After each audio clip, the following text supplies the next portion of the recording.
सुनबाई, आजही चहा काल सारखाच बनव. अगं, कोणती नवीन चहापत्ती आणली आहेस का? काय ग, कालच्या चहाचं रहस्य काय आहे? प्रत्येक चांगल्या चहासाठी आवश्यक आहे राजहंस दूध. चहापत्ती तीच, फक्त दूध नवीन. तुम्ही फक्त दूध बदला. राजहंस दूध आणा आणि असा मस्त चहा बनवा. गोळेगाव पाझर तलावाची दुरुस्ती करून साठवण क्षमता वाढवण्याची मागणी संजय आंधळे यांनी केली आहे. मुख्यमंत्री देवेंद्र फडणवीस आणि जलसंपदा मंत्री राधाकृष्ण विखे पाटील यांना तसं लेखी निवेदनही दिलं गेलंय. तर मागणीचा विचार न केल्यास 24 फेब्रुवारीपासून गोळेगाव ग्रामस्थ धरणे आंदोलन करणार आहेत. शेवगाव तालुक्याच्या काशी केदारेश्वराच्या पायथ्याशी गोळेगाव येथे मोठा पाझर तलाव आहे. त्याची निर्मिती सन 1972ला झाली आहे. गेली 52 वर्षांमध्ये या तलावाची कसलीही दुरुस्ती झाली नाही. भौगोलिकदृष्ट्या तलावाची भिंत डोंगर रांगेच्या पायथ्याला असून 8 ते 10 किलोमीटरपासून पाणी तलावात येतं. तर वाहून येणाऱ्या पाण्याच्या तुलनेमध्ये तलावाची भिंत आणि साठवण क्षमता फार कमी आहे. तलावात साठवण होत असलेल्या पाण्याच्या 10 पट पाणी सांडव्याद्वारे वाहून जातं. या तलावाची दुरुस्ती व्हावी किंवा मातीच्या भिंतींऐवजी सिमेंटची भिंत केली तर त्या ठिकाणी मोठ्या प्रमाणामध्ये पाणीसाठा उपलब्ध राहील आणि गोळेगावसह अनेक गावांना भविष्यात पाणीटंचाईचा सामना करावा लागणार नाही. यासाठी मुख्यमंत्री आणि जलसंपदा मंत्री तसेच आमदार मोनिका राजळे यांना निवेदन दिलं असून या मागणीचा विचार न केल्यास 24 फेब्रुवारीपासून गोळेगाव येथील झाड फाउंडेशनचे संस्थापक संजय आंधळे, सेवा संस्थेचे चेअरमन बाळासाहेब फुंदे, सरपंच मुक्ताबाई आंधळे, उपसरपंच नवनाथ रासकर, शंकर फुंदे यांसह ग्रामस्थांनी धरणे आंदोलनाचा इशारा दिलाय. गोळेगाव येथील झाड फाउंडेशनचा संस्थापक अध्यक्ष संजय आंधळे. आमच्या ग्रामस्थांच्या प्रशासनाकडे 2 मागण्या आहेत. त्यातील पहिली मागणी अशी आहे की या गोळेगावची 1972ला निर्मिती झालेली असून आजपर्यंत या तलावावर कुठल्याही शासनाने खर्च केलेला नाही दुरुस्तीसाठी.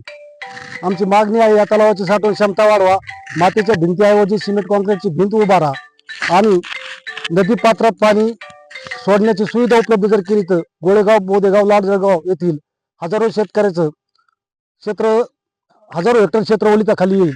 आणि याच्याही पलीकडे ताजनापूर इथपर्यंत जायकवाडीचं जे पाणी आलेलं आहे ते पाणी जर या साठवण क्षमता केलेल्या धरणात सोडलं तर 25 गावातील हजारो हेक्टर क्षेत्र कायम स्वरूपी बागायतदार क्षेत्र होईल.